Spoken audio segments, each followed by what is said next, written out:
क्या भारत जैसे देश में आपके फंडामेंटल राइट्स एक रात में ही खत्म हो सकते हैं?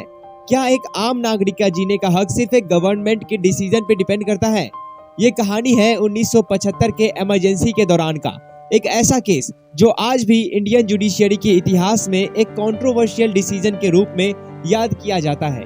एडीएम जबलपुर वर्सेज शिवकांत शुक्ला, या जिसे हम हेबियस कॉर्पस केस के नाम से भी जानते हैं।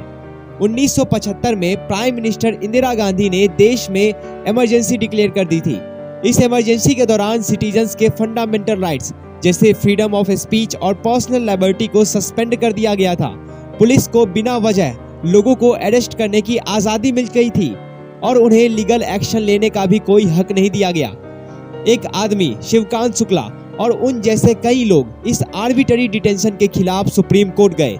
उन्होंने हेबियस कॉर्पस रिट फाइल की, एक ऐसा रिट जो एक सिटीजन का पर्सनल लिबर्टी का हक दिलाता है। उनका आर्गुमेंट सिंपल था, right to life and personal liberty article 21 हमेशा सुरक्षित रहना चाहिए, चाहे इमरजेंसी हो या ना हो। लेकिन 5 जजेस के बेंच ने मेजोरिटी में ये डिसाइड किया कि इमरजेंसी के दौरान फंडामेंटल राइट्स इन्फोर्सिएबल नहीं है। कोर्ट ने कहा कि आर्टिकल 21 जो राइट टू लाइफ और पर्सनल लिबर्टी देता है, इमरजेंसी के समय सस्पेंड हो जाता है। लेकिन जस्टिस एचआर खन्ना ने डिसेंटिंग ओपिनियन लिखा और कहा, even in times of emergency life and liberty can not be at the mercy of the executive. उनका ये स्टेटमेंट आज भी जुडिशरी के इंडिपेंडेंस और सिटीजन्स के राइट के लिए एक मिसाल के रूप में याद किया जाता है।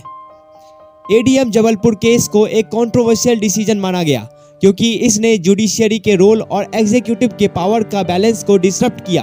लेकिन 2017 में सुप्रीम कोर्ट ने राइट टू प्राइवेसी केस में एडीएम जबलपुर जजमेंट को ओवर रूल कर दिया और कहा कि फंडामेंटल राइट्स कभी भी पूरी तरह सस्पेंड नहीं हो सकते। एडीएम जबलपुर केस हमें एक इम्पोर्टेंट लेसन देता है।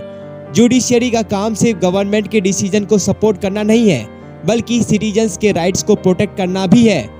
ये केस इंडियन डेमोक्रेसी के लिए एक डार्क चैप्टर है, लेकिन इसने हमें जुडिशरी के इंडिपेंडेंट रोल का इम्पोर्टेंस समझाया।